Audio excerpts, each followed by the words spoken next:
Good morning. It's a little hazy and smoky this morning, and I had a nice little dusting of ash all over my tent. I'll probably sleep with the rain fly on for the next couple of days at least. That's how close we are to the fire. I had a bunch of people camped around. One in the space right next to me, and then maybe 6 more or so just across from the Reservoir outlet creek. Today I think we're shooting for like about the same distance what we did today, 22 miles or so I think. Should be some kind of cabin, I think, is what we're aiming for. And I think the next water source, there's like a faucet in 1.5 miles, but I think I'm gonna skip it and go for another faucet or something like 9 miles from here basically. I don't know, we'll see what water sources look like throughout the day.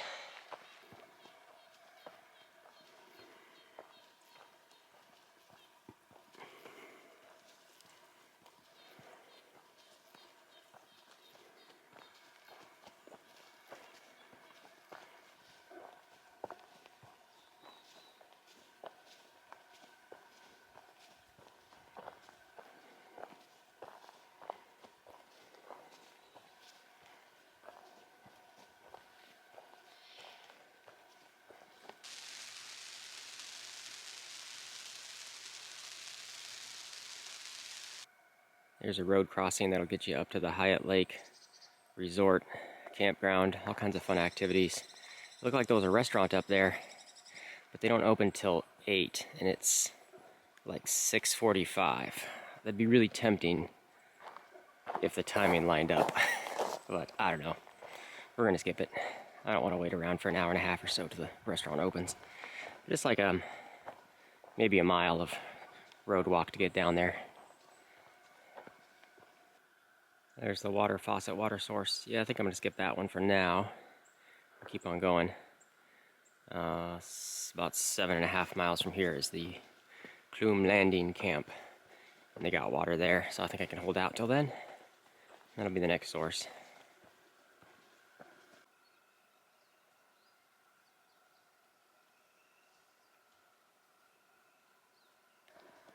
I think today was the last forecasted hot day during this heat wave, but since it's all overcast because of all the smoke and stuff, the sun intensity is not going to be too bad.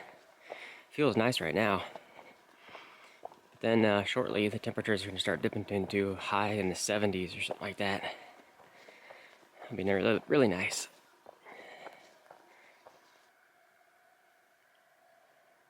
Lots of volcanic activity in this area.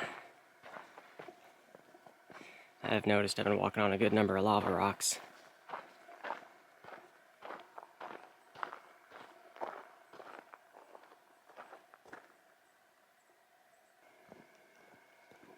Here's our dirt road exit. About a 1/4 mile down this way is the Thru landing camp. This is where our water source is going to be at. There should be some faucets and stuff in here. And I think this is going to be our last water source for the rest of the day. We've got about 13 miles left to get us to the South Brown Mountain Shelter. That'll be the destination. So I'm going to take a break here. Gotta load up, long water carry.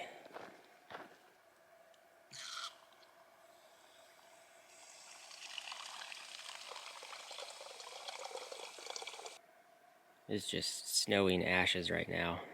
Hopefully it stands out a little clearer against the black backpack. But all these little white flakes flying past, it's all ashes coming down.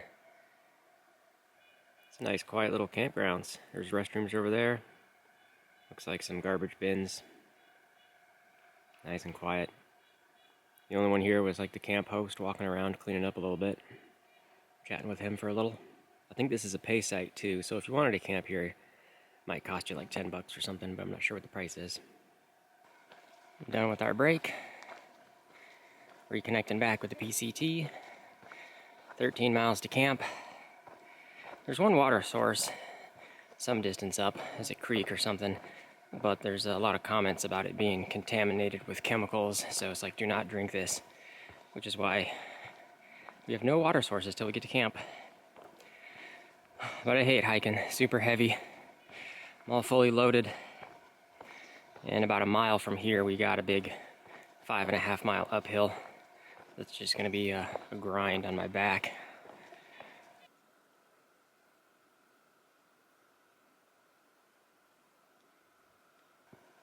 For the last couple of miles, the forest has been noticeably wet.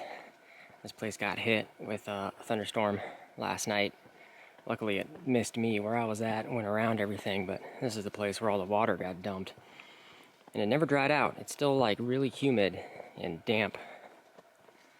We'll probably have more afternoon rain showers again. There's the waterway that was contaminated with chemicals apparently. I guess a farming aqueduct or something. But yeah, you don't want to take anything from this one.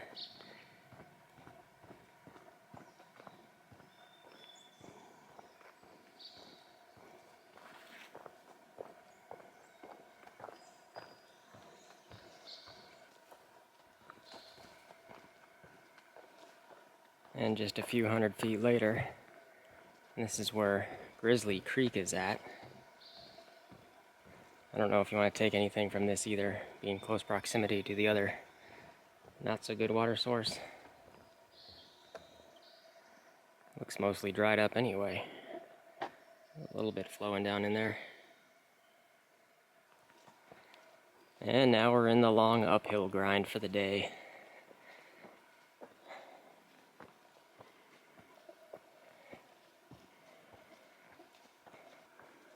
Well, the uphill hasn't been too bad. Nice gentle grade.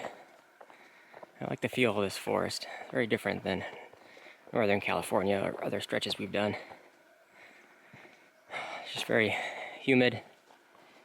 It's warm. It's not hot, but it's warm. Everything's kind of damp. You got the haziness of the fire. Just feels like a really cool old growth forest. Now, this forest is kind of just stacked with a bunch of old dead trees. And we're still doing the uphill grind. And it's still lightly raining down ash.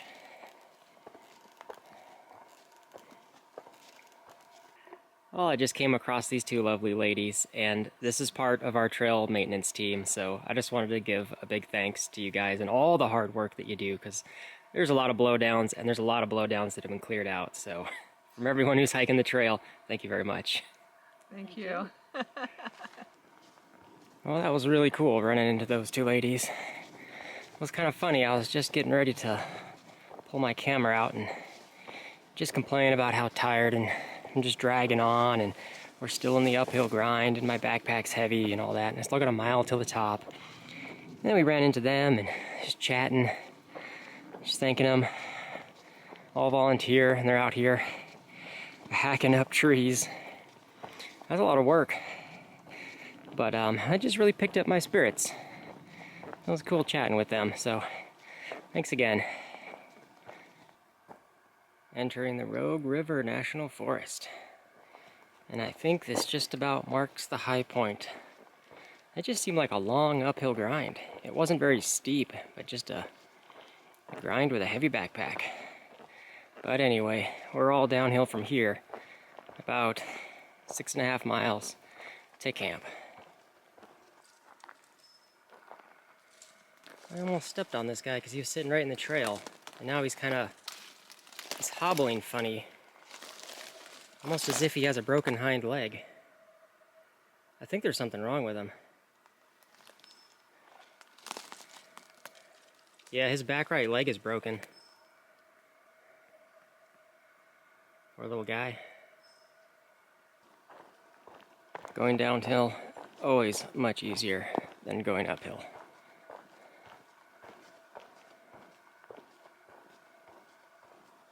Sitting down for a break.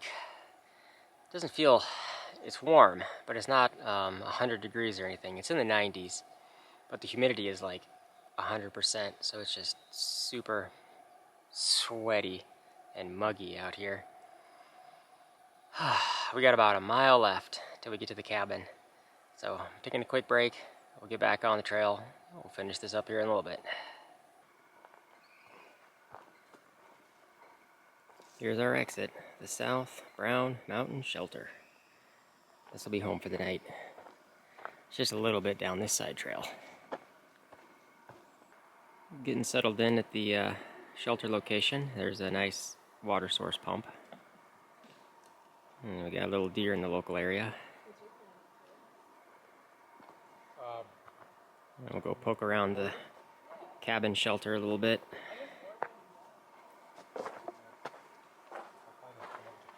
I'm gonna set up my tent. I'm not gonna stay here, but this looks more like it's set up to be a cold weather emergency shelter with all the wood and the wood burning stove right in the middle. This place looks awesome.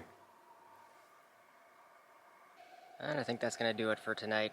I got my tents all set up here behind me. There's plenty of space around the cabin for tents and stuff. I got my food all done already. Just gonna work on video editing for the rest of the night. So thanks for watching, and we'll see y'all in the morning.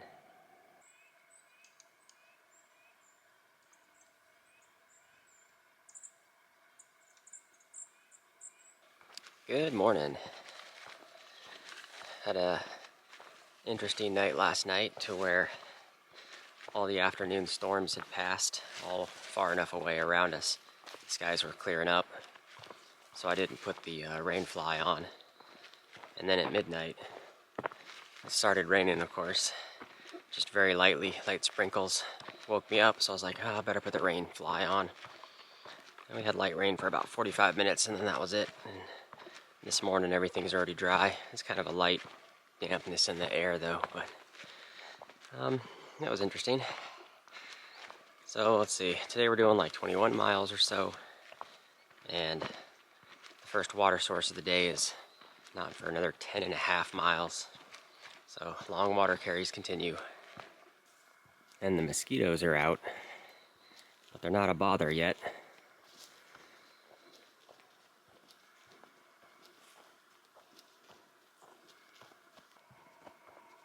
Decent terrain this morning. Cruising at a nice rate. Nice and flattish. I think it's going to be like this for till we hit the water source or so, I think, and then it starts going uphill. But I don't think that uphill is going to be too bad at all.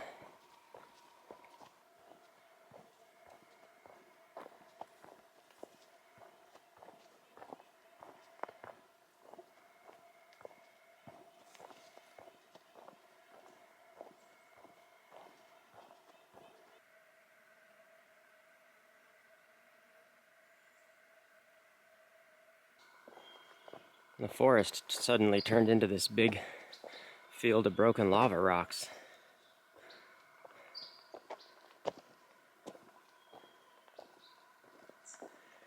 Definitely an old lava flow here at some point.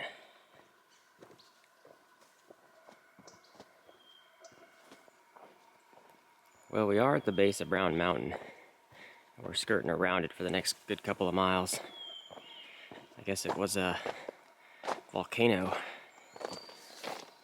It's probably all from Brown Mountain. I don't know if we'll ever get a good look at it. Kind of slopes up that way.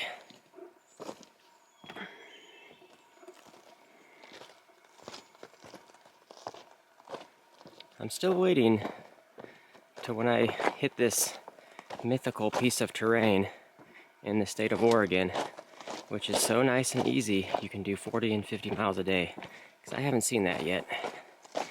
Instead, we're walking on lava fields.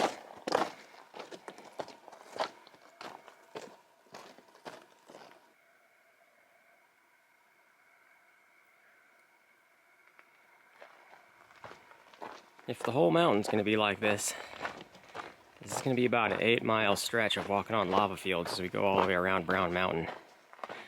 But at least they put this path in. Filled it in with a bunch of rocks and sand and stuff. It's not a crazy rock scramble like it could be. There's a good view of Mount McLaughlin up ahead. We'll be skirting around the base of that one later today. It's just gonna be kind of a gloomy, overcast kind of day, I guess. You can see haziness from the smoke there on the horizon. And we're getting intermittent light rain now. I think this is officially the first time I've ever been rained on while hiking.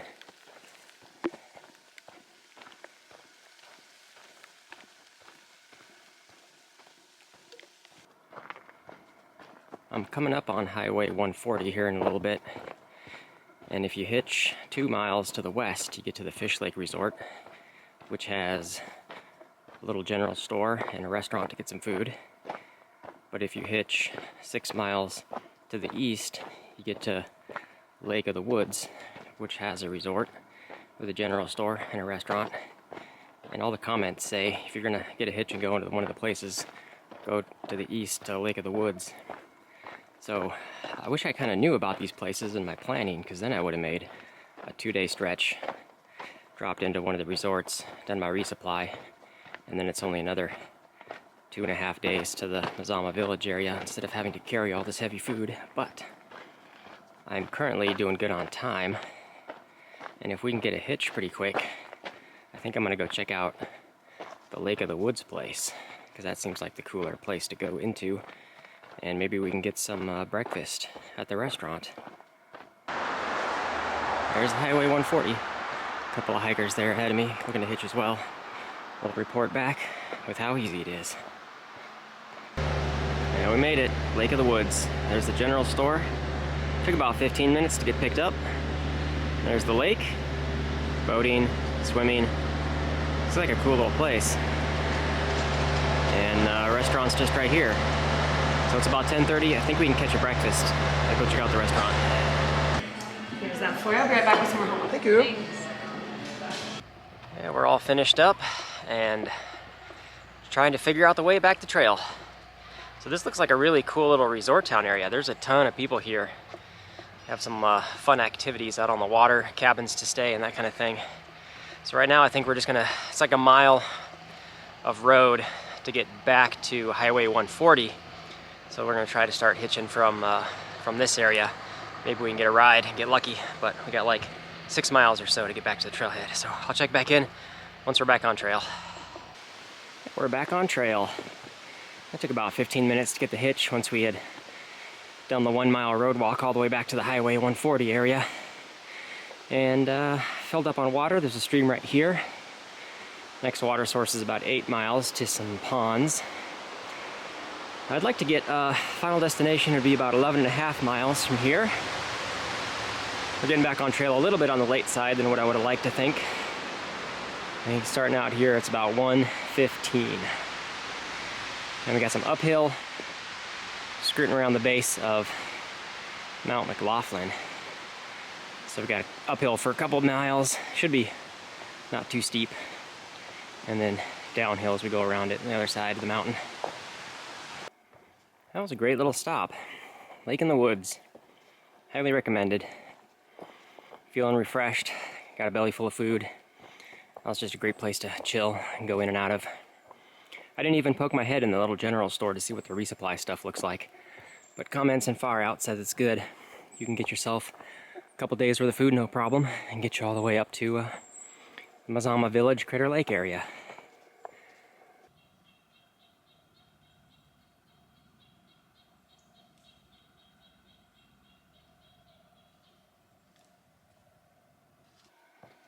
This has been a pretty nice gradual climb up and around the base of Mount McLaughlin. I'm glad we had that one, at least, distant view of it, because we're not going to see much of anything from here, the mountain itself. But it's super quiet. There's no bugs, no mosquitoes. It's currently not raining, but there's been a couple of intermittent rain showers throughout the day. And it's nice and cool. It's only like 70 degrees. For some reason, this part of the forest just seems absolutely fascinating to me. I get this weird feeling that just, I don't know how to describe it. It just looks awesome out here. Got all this dead trees and branches and stuff just littered everywhere. All the trees kind of blend against each other the same color. Just a real cool vibe out here for some reason.